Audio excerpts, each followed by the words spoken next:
Alright, we're gonna get started on this that rainbow looking quilt because I can't work on the birds yet. So we're gonna start on it and get it started so we can do it. Now, way I want to do it is I've got pins I've got to put in here.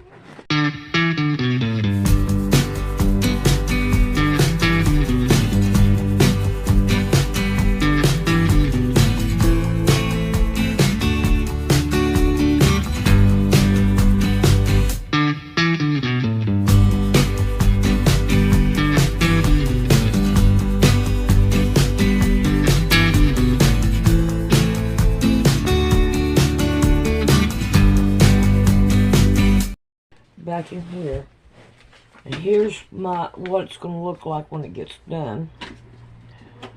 Now I've got a bunch of these, and then I have a bunch of these that's stacked together. So I'm going to get these out. There we go. Alright, I'm going to keep, say, 2 of them with nothing on them, and then I'm going to start with these, and I'm going to put like 2 or 3 out here. Well, let's go with a bunch of them. It goes right there, and then that way we can go ahead and put up everything together, and I have different colors to go by, so don't have to be the same. Alrighty. Let's see what we can do about getting started on them. Lots of information, and this is pre-Illuminati, going into the Illuminati, New World Order stuff, and the banking cartel. All this is tied into this. From Frankinism all the way back to Sabatini Zevi, which we claim to be the Messiah. We're going to get into all this stuff, man. There is so much junk involved with the Kabbalah, all this New Age mysticism, Jewish mysticism. All this stuff is all, the stuff we've been covering for the last month, really.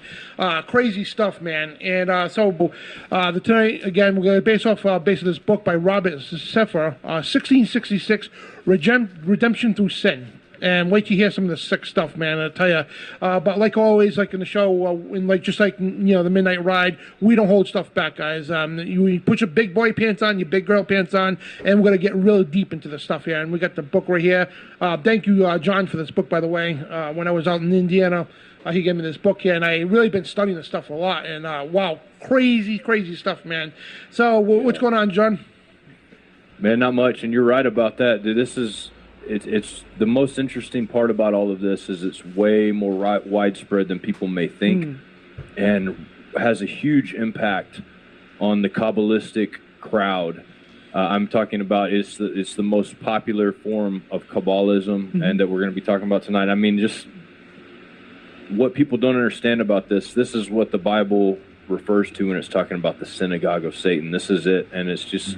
I can't wait to talk about it. And we, I think me and David did a show on this a while back on Rumble. It was called Flight of the Kabbalah Wizards, and it was discussing this. And I gave you that book because I knew you'd be interested in it, because it ties in almost every broken piece of the puzzle or missing piece of the puzzle. It ties it in and helps you understand how this is so well formed and how it's so organized. Oh, it is, man, and it goes to the Lurian Kabbalah, Lurian version of the Kabbalah from Isaac Luria, which we're going to get into in a little while. But this is so deep. When John gave me this book, when I was on my way back from Indiana, I read like half of it on the plane, and I reviewed it, again, because I read it about twice already, 2-3 times, and going through the book and all that, because there's so much information, watching videos on it and everything else. And what's kind of weird too is what happened in 1666, which could be tied into this, and we could talk about this later and get your comments on this before we get going. The Great Fire of London happened in 1666, supposedly started from a bakery, right? Burnt down everything you see here on the map, central London, burnt the area shown in pink, outlined in dashes, and yeah, it's crazy. And London was the economy was booming in London. The city was getting huge and everything else, and this big fire took place. Then right after that, we had the Great Plague of London, the bubonic plague. So, and it ended in 1666. So, could this all be tied into this? Which you'll understand this why later when we talk about it. So, what's your thoughts on that, guys? Yeah, go ahead, John. Well, my thoughts on it are you're 100% on dead point. That fire in London.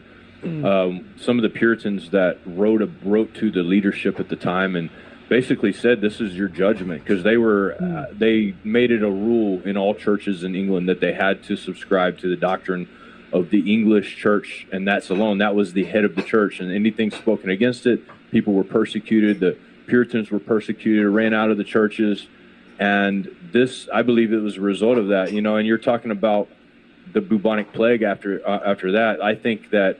I've gone through Revelation. I've talked on Revelation 16 a lot and different stuff, and I believe that this was a fulfillment of prophecy of the fifth angel pouring out its vial upon the seat of the beast. And interestingly enough, this date when Sabbatai Zetti, which is this Antichrist figure that presented himself as the Messiah for the Jewish people, he did that on 1666.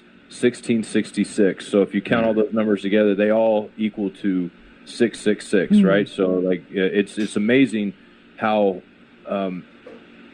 they use time periods, and this is huge in Lyrian Kabbalah, which is what we're basically talking about here. Lyrian Kabbalah is the use of all this, but I definitely believe they're connected, and I'll read Revelation 16:10 because me personally, and this is just my opinion, I believe we are in the sixth angel pouring out the vial. This is what we're getting ready to experience in Revelation chapter 16. But this is about the fifth angel, and I just want to read it real quick. Sure. And it says, "And the fifth angel poured out his vial upon the seat of the beast." So he poured it out on the seat of the beast. So the people that were in charge of the beast system, and his kingdom was full of darkness, and they gnawed their tongues for pain. And I believe that a lot of these plagues and stuff that happened to the people which are in London which I believe that is the seat of the beast. Ultimately, the power structure, the king of England actually holds the highest order over all the nations that will come together in the end time. So I believe this was one of those fulfillments of pouring out the vial on the seat of the beast, and it talks a little bit about what that means, but. I definitely believe it's connected. I think that there's no doubt, and a lot of the history that we've learned, of course, has been smudged from the record. It's been kept from us. It's been hidden to a point to now things are starting to come out, and we're starting to see the right-handed path rise up, the white wizards, the light side of the wizardry come up, and we're starting to see what we're talking about here tonight, this side being exposed. And it's so interesting, man. There's so many moving parts to all of this. I don't even know where to start half the time. So yeah, man, and again, the fire breaks out in 1666, and they just got done with this plague from 1665 through 1666. So London took a hit. So then emerges this so-called Messiah out of nowhere, claimed to be the Messiah. Sabatini Zevi claims to be the Messiah. The Messiah that's been prophesied by Scripture and all other, also the Kabbalah and Zohar and all the other stuff too. Yeah, I think it's real quick just to point this out too. It's kind of interesting. I'm going to use Mr. Gates in the last few years. The whole 666 patent. With all you talked about that on Rumble channel and everything like that, and your New World Order Wednesday night broadcast. But the whole 666 thing came up during the whole last few years. So you got to think about it. It's kind of interesting how these numbers are, like John was saying, that.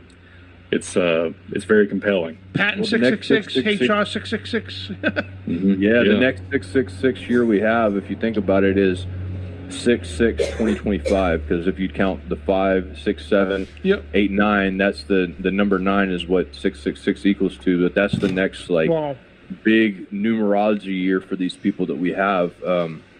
And we all know the agenda coming up. We all know like some of these agendas, but I don't know what's going to happen. But it's interesting, man. We're seeing so much stuff take place. Almost all of, I remember during the whole, and I don't even want to mention too much about it, but I remember a lot of the names for some of these variants.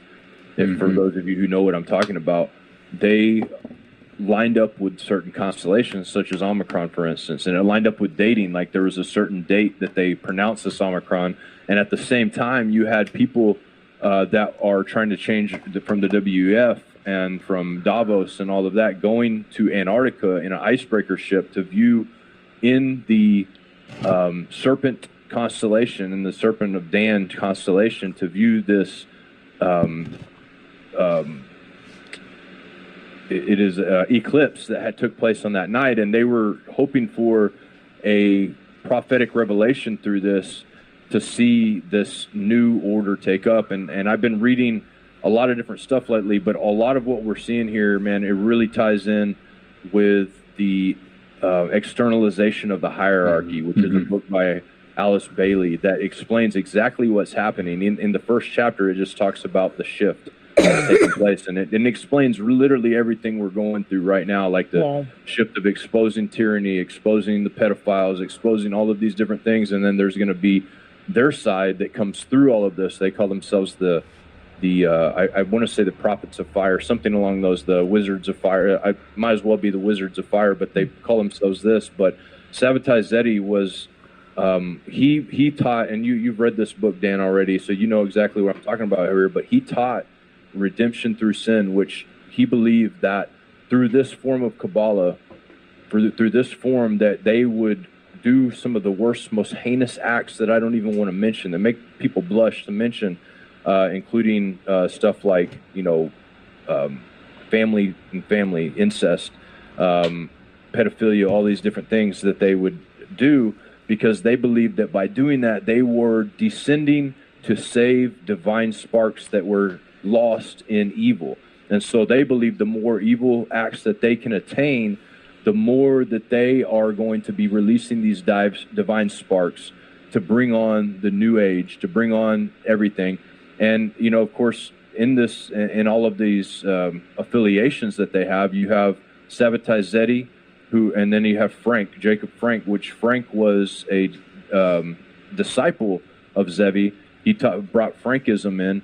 And then Frankism this is where the Bavarian Illuminati started. They linked with Adam Weishaupt, then with Lord Mayor Rothschild, and the money was founded to form the Illuminati. So the Illuminati came from this movement. And, there's one of the things that I think is the most interesting about it that people need to really be aware of is the express intention of deceiving people about who they really are. Because Sabbatai Zetti, when he was, most of the main rabbis didn't accept Sabbatai Zetti, but 50% of the Jewish people actually did. They accepted his form of redemption through sin. They thought he was the Messiah. 50% of them followed him. Well, in Israel, in Jerusalem, they kicked him out of Jerusalem because he was a heretic, right? They kicked him out, the main rabbis, and he moved to Turkey. Well, in the Ottoman Empire, the Turkish Empire, they told him that if he didn't convert to Islam, they were going to kill him. So he took on the road of Islam right away. He said, you know what, I'm converting to Islam. So whereas a lot of his followers were kind of disappointed in that, a lot of his followers took it as a sign that they should do the same thing. So a lot of them converted to Islam, but under a guise of Islam. And actually underneath that, they were still performing the rituals that are prominent in this Lurian Kabbalah to this day. Now, then there was another form of them, Marrano Jews, which were in Spain, which converted as to Christianity. Now, Christianity is actually the main form of conversion. They believe in order to be these Lurian Kabbalists, in order to create this divine spark, they have to work in the dark. And so they pretend to be Christians outwardly. Everything outwardly is the false, the opposite of what they do. And they took this lesson from Sabbatai Zetti to be able to hide themselves. And of course, we're with the Marrano Jews. This is where we have the Jesuits that pop up and all of this. So there's a really deep, dark connection with all this. And I believe this is the left-handed path, magnified, the cabal, if you will, magnified. They were the bankers. They still are the bankers. They are the ones who control the money purses. and they're the ones who ultimately control the beast at this point until they're taken down. Because in Revelation, we see that the Whore of Babylon is actually taken down by the beast itself. The dragon with the 7 heads and the 10 horns. The 10 horns hate, which are 10 kings, hate the whore. And so they take the whore that's riding this beast, they throw her off, and they burn her with fire, right? And then the Bible says they're doing God's will when they do this, because everybody's going to be happy, because they're going to see the cabal fall. They're going to see all these pedophiles get prosecuted. They're going to see this amazing thing happen. All these evil people, and I'm not saying they're not evil, because they are evil, but they're going to see all these evil people fall, and they're going to rejoice at that, and everybody's going to rejoice because you're going to see this falling. But then it says that the 10 kings actually give that power over to the dragon after that. So it's going to be a short period of time where people are rejoicing, happy, everything's good, but then there's going to be a power shift. There's going to be a great deception. Yeah, and then go ahead, Dan. No, I was going to say, like, when John was mentioning the Kabbalah, right, the Lurianic Kabbalah, come from this guy, rabbi at the time, Isaac Luria, right? He created this form of Kabbalah known as Lurianic Kabbalah, his version, basically, and it's the Jewish noble who developed Lurianic Kabbalah gives a, trying to read this here, gave a renewal of Kabbalistic thought to his followers, as it was a synthesis he did, basically of Kabbalah and the Zohar. So anyway, and this is how evil Kabbalah is. So if you go to Albert Pike's book, Morals and Dogma, page 1871, it says the true name of Satan that Kabbalists say is Yahweh reversed. For Satan is not black God, but a negation God. Sorry guys, I had to read to the screen of God, Lucifer, the light bearer, strange and mysterious name to give the spirit of darkness. Lucifer, the son of the morning, is he who bears the light, doubt it not.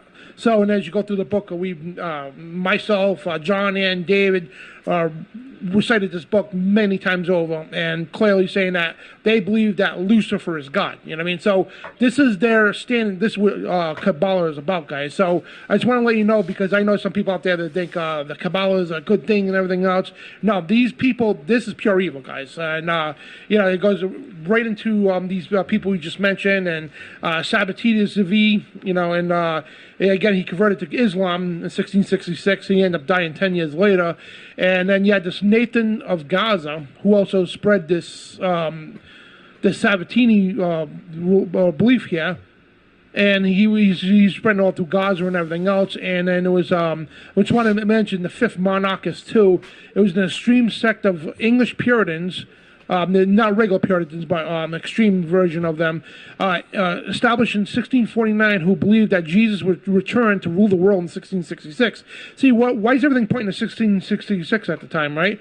And they believed that Shabbati Zivi was the second coming of Jesus, and he would lead the Jews back to Judea, resulting in neither mass conversion of a fiery death. And they plotted to overthrow Charles II after his restoration, and was disdained even by Puritans, who incorrectly blamed them for the rise of Sabbatinianism in the first place. And which leads to what John mentioned, Jacob Frank, right?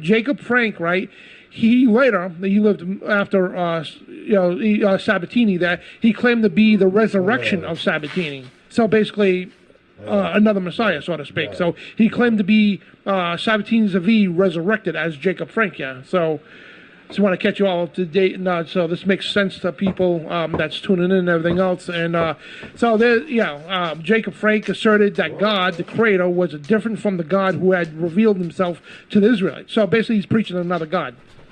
And he believed the biblical God was evil, and widely held in Gnostic circles. So again, you got to hear Gnostics a lot, Kabbalists stuff a lot, like New Age and Judaism, the mysticism. All this is all tied in together. So, well, I was going to real quick just interject here, kind of go back on what John was talking about on the Omicron thing. Just kind of let the audience know there's. So a lot of people don't realize this. I love that John mentioned the Omicron, the eclipse, the whole ritualistic standpoint. Yep. The islands down there, even John, the variants. There's variant names of islands down there in Antarctica. No joke. And then you're talking about the 2025 narrative, and that date being significant. We're talking about the 1666 narrative being significant, but the 2025 they're talking about the census of America and all these different countries are going to be a huge depopulation, like a big chunk of population going to be just vanishing by 2025 is what the census and all this. They was kind of giving some leeway. It was like 67 million for America. Now it's at 100. So they kind of rounded up to 100 million. But, the question is, where's all these people where are they going to go? Where's this disappearing? And then you get into the Antarctica Treaty and all the different things going on there. The Rothschilds, the Rockefellers, all these guys, they have islands named after them. And these variants are all in circumference in these areas. I mean, you can't make this stuff up. It's unbelievable. Yeah. Yeah, man, it's amazing, really. And, Rothschild owns an island there in Antarctica, which is interesting as well. But I know that, so when you look at this Lyrian Kabbalah, this is actually the most common form of Kabbalah, and some say it's the interpretation of the Zohar, etc. But what you have in the secret acts of these things are stuff that will blow your mind. It's disgusting things, really, really disgusting. And so I would suggest that if anybody runs into anybody who is actively studying or practicing Kabbalah, even if they pretend to be a Christian, I would be very careful about introducing myself or my family to these people, because they believe by doing evil that they're actually doing good. They're saving these divine sparks that need to take place for this time period. And when you look at there was a book, oh man, I cannot think of the name of the book right now, Tragedy and Hope by Quigley, and you look at what they talked about in there, and obviously Clinton was a big fan of Quigley, but they spell it out exactly what their plan is and how they plan on basically infiltrating everything, controlling everything. And for those of you that are awake, you guys know already, you've seen it. You've seen that there is a hand that is hidden, that is ultimately in control of everything, right? There's people often want to complain about, presidents, Congress, Senate, but what I really would suggest to you, especially if you read this book and you understand how these things work, those are all, it's all a puppets. They're all a game. None of it's really real. All of these senators, all of these congressmen, all of these people, it's a show to kind of keep you pacifist, right? It's a show to kind of keep you, well, there's people out there and they're voting for you. You've elected these people and they're in the process, and this process works.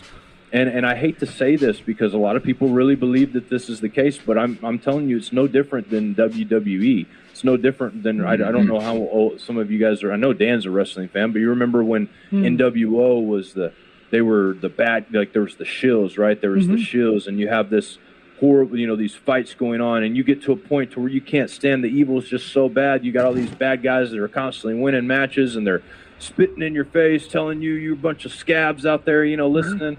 And then you have somebody like Hulk Hogan that just rises up, shaking his fist, yeah. And you have the hero, right? This is what Albert Pike always does. Albert Pike said this. He said, if they need a hero, we'll give them a hero. And we're seeing this play out right in front of our face. We're seeing the Hegelian dialectic, two sides.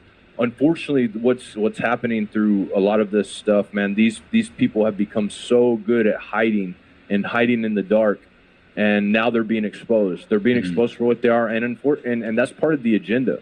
The agenda is to expose these people, and so we're doing actually portraying part of the agenda, which is actually God's agenda for all these people to be exposed.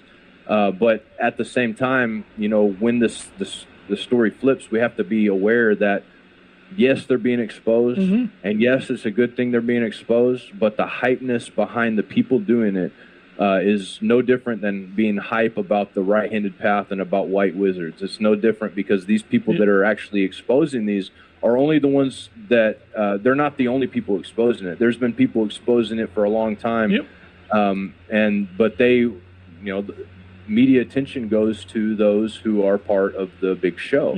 Our shows, we've been like me and you, being like places like InfoWars and everything else, we all been exposing this for a while. And like John said, we don't get the notoriety because we're not mainstream media, So when the stuff we come out and it comes out years later that we are right about stuff, and we don't want to be right about this garbage, when somebody comes out and makes a film that's a Hollywood person, and these people are insiders, you know what I mean? And so, and I'm not saying that movie, The Sound of Freedom, doesn't have a lot of truth in it. It does. They purposely like to put truth out, but they're hiding so much other stuff. We could get into that some other time. But so with this, directing back to the 1666, and I want to point this out because everything today, okay, we're mentioning now and all that, everything today from the big banks, the secret societies, all stem back to this.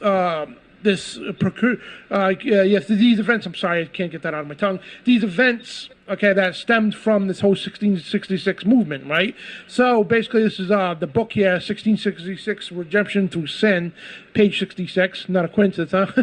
Through the infiltration, stealth, and cunning, this invisible network has come to rule us all, literally. And 41 years after Sabatini Zavi's death in 1717, they would infiltrate Masonry guilds in England and establish, because it was called the Mother Lodge then, and they established what's known now as Freemasonry, right? And Jacob Frank would have a great impact on the inner core of Freemasonry, known as the Illuminati. And if you guys have been following us, we all know we preach that what happened. The Illuminati came out of Freemasonry. Well, they were established in 1776 and before that as well. But long story short, they in the Council of Wilhelmsbad, I think it was 1785. They merged together in the council, right, in the Congress, and all the secret societies, the Knights Templar, the Druids, the Jacobins, the Illuminati, all these, so-called secret societies that supposedly died off or went underground, they all merged together in a secret society and hid within the ranks, the lower ranks, the Blue Lodge of Freemasonry, so nobody would even suspect them, right? So anyway, they would infiltrate Masonry guilds and establish Freemasonry. And again, this guy was Zavi's successor, Jacob Frank, would have a great impact on the inner core of Freemasonry, known as the Illuminati, formed in 1776, and Freemasonry would become the hidden force behind the events like the Americas, French, and the revolutions and everything, with the French, America, Russia, and all that stuff. They're the ones who are staging these events, right? And the creations of the United Nations and Israel. Wait till we get to this stuff, guys. The state of Israel, the country right now is Israel, right? Wait, this was the Balfour treaty they had. Wait till you get to the stuff, man. And this was literally created by the Rothschild, the country of Israel, right? We're going to get to that later on, but all the stuff came out of this. And, it's right there. You know what I mean? The assassination of the Kennedy brothers who worked together with the father to thwart efforts of the network on the American soil, and this goes on. I mean, it's a cult of the old CIA for sure, and basically all the secret societies, all the scandals going on, all the inner cores of the elite, all come from this stuff here. It's crazy, man. Yeah, man, and Freemasonry, unfortunately, for a lot of the people in it, they have no idea what they're involved in. Nope. Albert Pike in that Morals and Dogma said that they conceal from the lower levels of Freemasonry the truth about it. They make them believe that they understand the truth, but they conceal it. And the manly people too. Yep, he said the same thing. Yeah, and the whole old saying is all Illuminati are Freemasons, but not all Freemasons are Illuminati. And they found that the Freemasons are the perfect group to hide with them because they have judges, policemen, all orders of different people involved in that, and they're all under oath to protect each other. So they have a perfect hiding place within the lodge. And they only let people at higher levels that they can discern that are just like them. They'll have you in Freemasonry for a long time. Some people spend Freemasonry their entire lives and never make it to the 33rd degree. Some people get to the 33rd degree very quickly. Some people don't even have to be a member of Freemasonry, and they ended up getting their honorary 33rd degree. And why is that? Because they understand the mysteries, is one. For two, they have that evil streak to where they don't mind sacrificing a man. And this is where these people thrive in evil acts like this, right in the middle, plain sight, but also hidden. And it's just amazing to me, man, that the Freemasons, I would be mad if it was me and I was a Freemason and I realized I read Albert Pike's book and said that the real meanings are hidden from me. What am I paying my dues for? What am I joining this brotherhood for if all the real meanings are hidden from me and I just get this watered down occult version of what's real?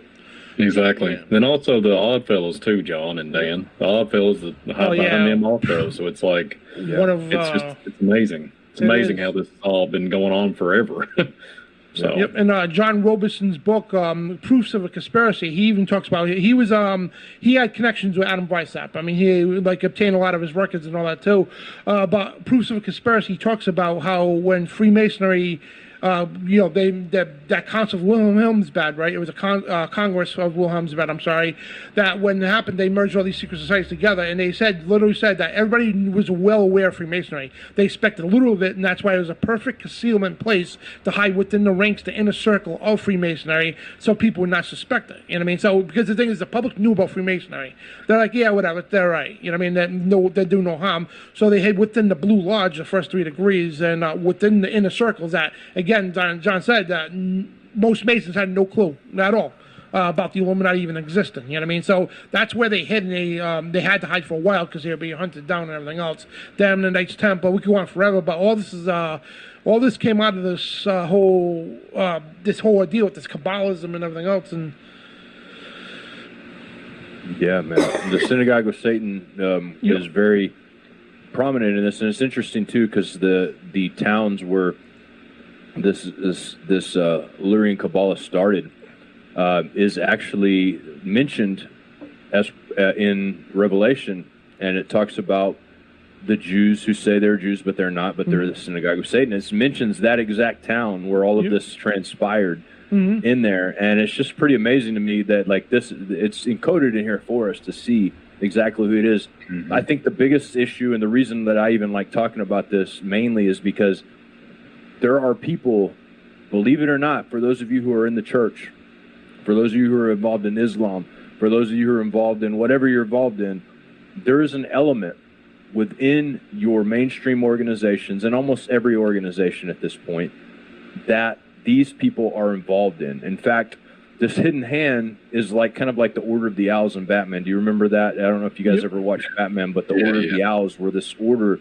They saw everything. They controlled everything, but nobody even knew who they were.